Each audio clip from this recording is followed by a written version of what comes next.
وہ کسی رنڈی کا بیٹا ہے، وہ حرام زادہ ہے، وہ کافر ہے۔ اب جب یہ ہوا تو پارلیمنٹ کے سارے ممبر کھڑے ہو گئی، انہوں نے یکجا ہو کر کہا کہ ان بدبخت کتوں کو باہر نکالیے، تو ہیں ہی کافر۔ تو بہرحال 1974 کے اندر قانون بنا ہے۔ آج ہمیں چاہیے، جب 7 ستمبر 1974 کا دن 7 ستمبر آتا ہے، اپنی نئی آنے والی نسل کو ختم نبوت پر، اپنے ختم نبوت کے دفاع پر، ان کو دلائل کی روشنی میں، ان کو 7 ستمبر کے حوالے سے جو قربانیاں دی گئی، ان کو 53 کی جو قربانیاں دی گئی، ان تمام قربانیوں ان کو سنائی جائیں، تاکہ آنے والی نسل کو پتہ چلے کہ یہ ختم نبوت جو ہے یہ کسی ایسے ہمیں پلیٹ میں ڈال کے نہیں ملا، یہ ختم نبوت کا دفاع ہمیں بڑی مشکل سے ملا ہے۔ آج کا نوجوان صرف پیسے کے لیے، آج ویزا لینے کے لیے، آج لڑکی حاصل کرنے کے لیے برطانیہ اور یورپ کا سفر کرتا ہے ان قادیانیوں کے ساتھ۔ یاد رکھیے گا، کل قیامت کے دن اللہ کے رسول صلی اللہ علیہ وسلم کے سامنے کس منہ سے پیش ہوں گے؟ اور میرے محبوب، آخری بات کر کے بات کو ختم کروں، میرے محبوب وہ ہیں جو حسینوں میں احسن ہیں۔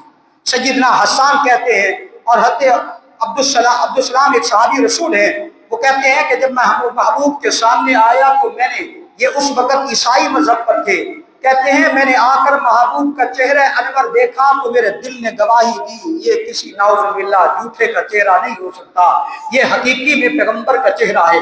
اور ادھر مرزا غلام قادیانی دیکھیے، ایک آنکھ سے بدبخت اندھا تھا، اس کو اتنا بھی نہیں پتا تھا کہ ایک جیب میں وہ گڑ رکھتا تھا، ایک جیب میں وہ ڈھیلے رکھتا تھا استنجے کے لیے۔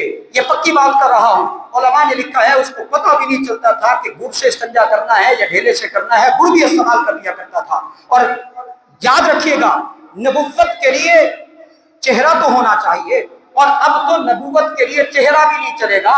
جب میرے محبوب نے فرما دیا انا خاتم النبیین لا نبی بعدی، میں آخری نبی ہوں، میرے بعد کوئی نبی نے نہیں آنا، تو پھر بلند آواز سے کہہ دیجئے ختم نبوت زندہ باد۔ انشاءاللہ ہم ہر طرح محبوب کی ختم نبوت کا بھی دفاع کریں گے، صحابہ کی عظمت کا بھی دفاع کریں گے۔ اللہ ہم سب کو محبوب کی سنت پر، صحابہ کرام کے نقش قدم پر چلنے والا بنائے۔ آخر دعوانا